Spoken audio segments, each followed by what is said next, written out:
Vítejte v turistické oblasti Podkletí. V oblasti, která se píší jedinečnou a autentickou přírodou jihočeského venkova. Naše toulky turistické oblasti Podkletí zahájíme stylově, na kleti. Ze všech koutů turistické oblasti viditelný televizní vysílač se tyčí do výšky 1084 metrů nad mořem. Tak se pojďme podívat nahoru. Jsme na vrcholu hory Kleť. Nahoru se dostanete mnoha způsoby. Buď pěšky, na kole nebo lanovkou. Dolů je to obdobné, navíc je k dispozici zážitek v podobě sjezdu na koloběžce. Kochat se můžete jedinečným výhledem na celé jižní Čechy i do Rakouska.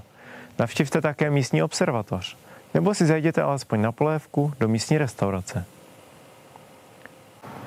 Nyní už jsme z Kleti dole a nacházíme se na mohutné zřícenině hradu Dívčí Kámen. Tato zajímavá turistická atraktivita v Podkletí leží nad soutokem Křemežského potoka a řeky Vltavy. K Dívčáku, jak se zřícenině familiárně přezdívá, se váže řada pověstí. Prý na hradu i straší. Pojďte je sami objevit. Otevřeno je celoročně od svítání do soumraku. Pár kilometrů proti proudu Vltavy a jsme ve Zlaté Koruně. Ráj vodáků nabízí i velice atraktivní pamětihodnosti. My se nacházíme v klášterní zahradě. Za návštěvu stojí i kostel Nanebevzetí Panny Marie. Tato trojlodní bazilika s příčnou lodí je největší sakrální stavbou nejen v Podkletí, ale v celých jižních Čechách. Také na vás dýchla jedinečná atmosféra tohoto místa? Renesanční zámek Ratochvíle, to je perla Podkletí nedaleko Netolic. Tento původní lovecký letohrádek nemá svým stylem v Čechách obdoby. Jde o renesanční skvost italského stavitelství druhé poloviny 16. století. Už jen samotná zahrada je kouzelná. Celoročně se zde konají akce všeho druhu.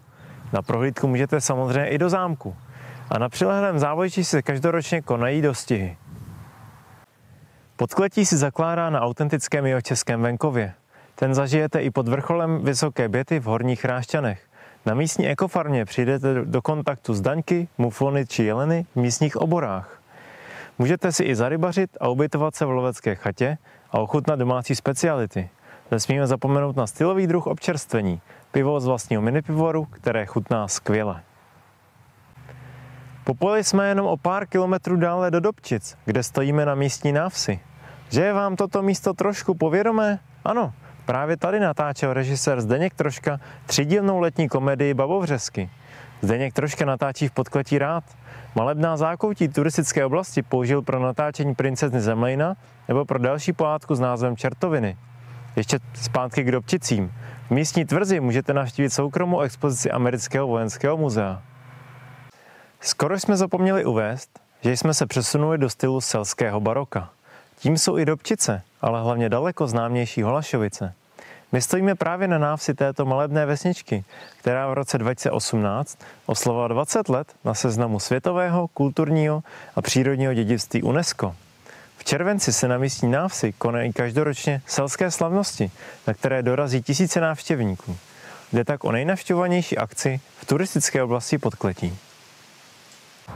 Pokračujeme putováním selským barokem a zdravíme vás z návsi v Pástovicích na Zbudovských blatech. I ta skrývají trochu toho tajemna. V roce 1943 byl sfilmován román Karla Klostermana Mlhy na blatech a hlavní děj se odehrával tady na Plástovické návsi.